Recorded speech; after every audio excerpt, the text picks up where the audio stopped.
Nick DePaula here from ESPN, joined by Tinker Hatfield, the legendary Air Jordan designer, of course. And Tinker, you know, we've heard Phil Knight in the past say that Air Jordan 3 was the shoe that saved Nike. What can you tell me about the very first time you remember presenting that shoe to Michael? At the time there was talks, you know, he might even be looking at leaving the brand, and just how that kind of all came together. There's a great story around that, which is Michael really did want to leave us at the time. And without getting too complicated, you know, he was not in a great mood. Phil Knight was in the room. Michael came in after keeping us waiting for 4 hours, and I was really kind of on the spot to present him the Air Jordan 3, which he hadn't seen yet. So Phil Knight was there, he welcomed Michael into the room, said, "I'm glad you finally made it."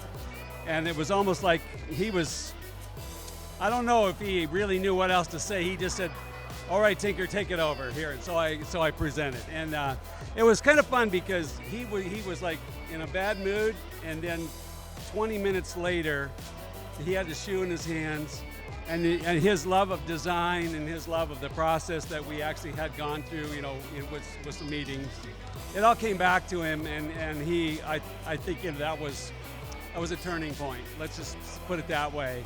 And I love it that Phil Knight thinks I saved Nike. And I actually asked Michael a few years later, said, "Is that really why you stayed?" And he goes, "Well, that's part of it." He said, "Also, my dad really read me the riot act in the parking lot afterward, because he said, 'Don't you ever disrespect Mr. Knight that way anymore.'" And his dad gave him some good advice about staying with Nike rather than leaving. And after Michael told me that story, I said, "Dude, do not repeat that to Mr. Knight, because he thinks I really am the guy that saved." And here I am on TV, you know, whatever.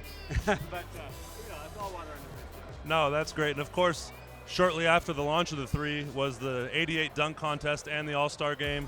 What was it like for you just to see your shoe on that stage, on that moment, and what do you remember about that dunk contest? Well, like everybody else, I mean, our jaws all just dropped, and you know, what we knew that he was capable of amazing things, but that was really a special moment. And I have photographs of him flying through the air with those shoes on, and so I was emotionally attached to not just the shoe, but to Michael, and of course this amazing ability that he had to not only play basketball, but to just be athletic and also just be a great guy. So it's fun all the way around. That's awesome. And more recently, of course, we saw the Air Jordan 3, not in basketball, but in football, take the grand stage of the Super Bowl through the Justin Timberlake performance.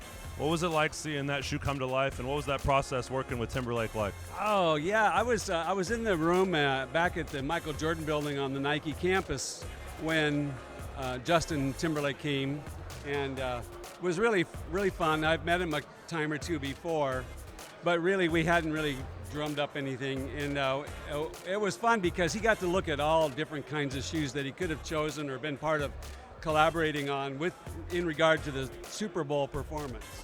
But he saw that once that shoe came in the room, it was over. You know, he just said, "That's it, that's the one," and everybody, you know, got excited. So, and of course, right now it's the 30th anniversary of the Air Jordan 3. We've seen the 30th anniversary be celebrated by the brand a lot recently with the 31 and the 1, 32 and the 2. Now that the brand is coming up into the 33 and really all the era of Jordans you designed, how are you looking to get re-engaged with the process of the Air Jordan, and are you going to be kind of reinserting yourself into that design process? Well, I will tell you that I don't like to sort of like rehash the way things have always been done. So I'm not working on the 33, and in fact, you know, even though that's an important product for us, you know, I've done a number of shoes with Michael. I'm kind of interested in changing up how we get inspired and who we talk to and how we kind of go forward. So I'm kind of like on the fringe of the business, looking at different ways to do it, while we have very hugely creative people working on the 33. So I'm kind of like keeping my distance, because I think other people need the opportunity to show their creative abilities in concert with Michael, just like I had a chance to. But I'm doing it differently. I'm like working kind of like in a little bit different orbit.